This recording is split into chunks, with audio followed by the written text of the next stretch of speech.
Hello everyone, my name is Maria Reyes.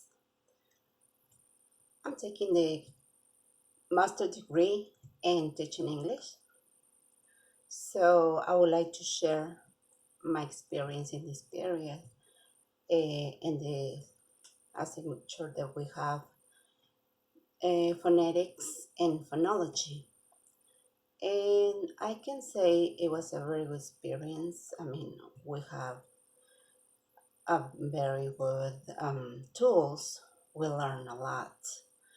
And the most important thing is that we are taking care of this pronunciation part that is hard for everyone. I mean, as getting the English as second language is very hard. Actually, when we are adults, sometimes it's easier for kids or teenagers, or in this case, we have to work hard with them. My experience teaching English is like in the middle school, and I would like to teach in college. So that's why I'm taking this master degree, and I found it very interesting. And in this case, I would like to share the topics that we study at this moment. And the first topic that we check was the teaching pronunciation. Like I said, this is a very interesting work, but I think it's a little bit complicated for everyone. But so we have to work with the students the most we can. So for this topic, it is important to have a reliable approach towards the students so they feel free to use the articulators correctly, because that's the point. We have to learn how to pronounce correctly the words. So we must focus on the fact that this entire process should be developed in a friendly environment, avoiding any chance to be bold for somebody else, or because sometimes the persons just laugh when we make a mistake. So we have to lead the students to be respectful. And because pronunciation, like I say, is a subject that requires a lot of effort from students and the teacher. So we have to provide the proper material for the level, and we start with long and short vowel sounds and so on. I mean, we start with the easiest part, providing the information and the input in order to go level by level to make it easier for the students. The next subject was the articulators. So it's important to teach the students how to use them, how to open the mouth, how to uh, take a breath, how to pronounce all the letters. That's very important, so they can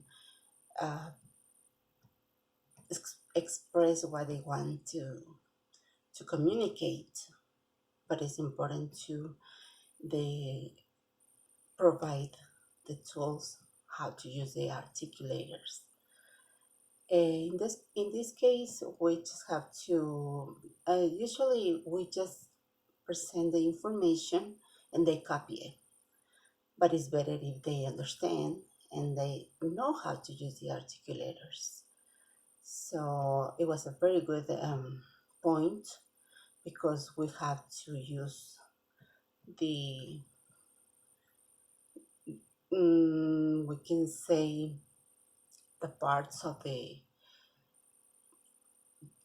throat, the tongue, the mouth, the teeth, in order to pronunciate correctly. So it's not easy, but we can practice and we can get them successful. Okay, so the next topic we got is the vowel system. Like I said, we provide the information to the students, and they have to realize, we have to teach them the short sound, the long, and the more complicated thing is the short sound. So like when it's a banana, we don't pronounce banana, we say banana. And that's a little bit complicated, but they're going to use this kind of tools.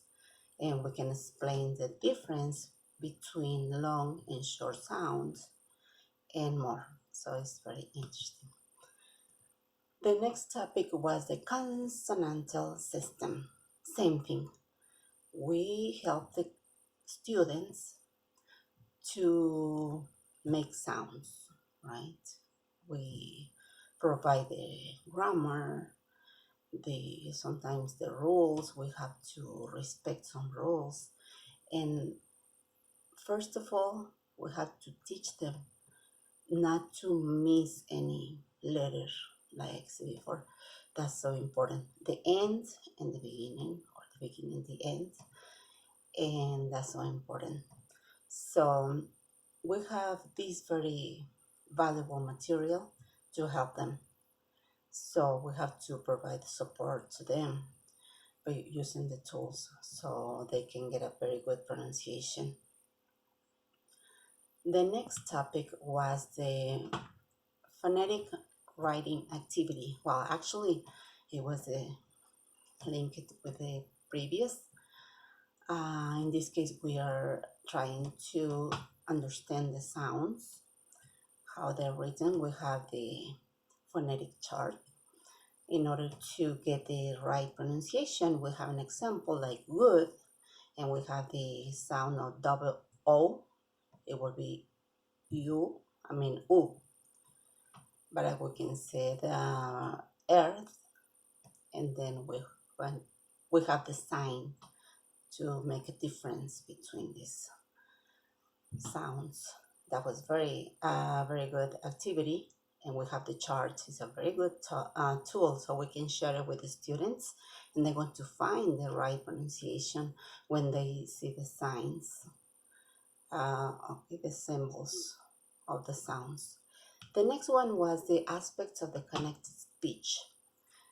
We have to encourage the students to pronounce correctly, because sometimes we don't understand when the people put together the words.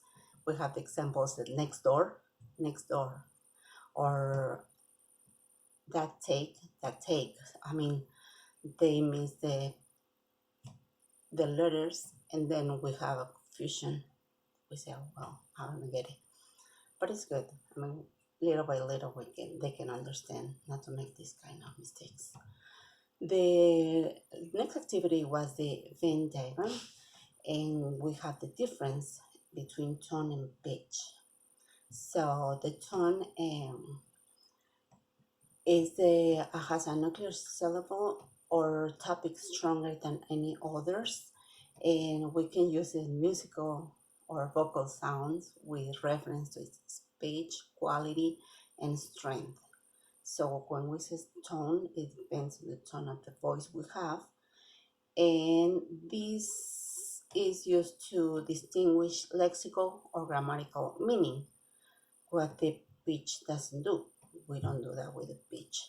The pitch refers to the degree of highness or lowness of a tone. They're related together because they work, and they give in certain syllables, make them stronger. So they work together, and we have 4 levels of pitch. So the highest, the most common level is the 3rd level, and the second is a neutral level, and the lowest, the 1st level. Often the last pitch on a thought group.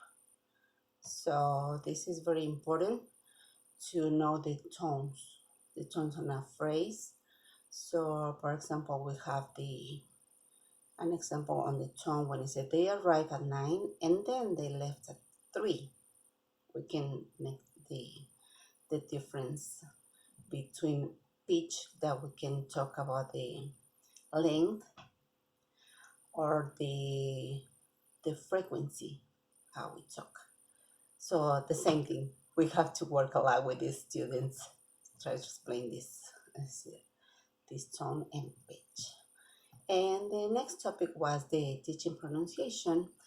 This was the chapter 9, so it was very interesting also, because we have the reflection about how at the beginning, we can say in the 90s, the system used to just teach writing, reading, and by the 60s, and then we have the start the students working with the pronunciation. And we have Krashen. I like Krashen because he always emphasized on the natural approach, like the first language. So I think we have a lot of tools. We have very good material, and I want to thank the professors that are in charge. Thank you, Mr. Adrian, and it was a pleasure to work with you. And also, well, everyone, I hope you have a very, very good time in this master's degree we're taking. Thank you so much for your attention. Have a good one.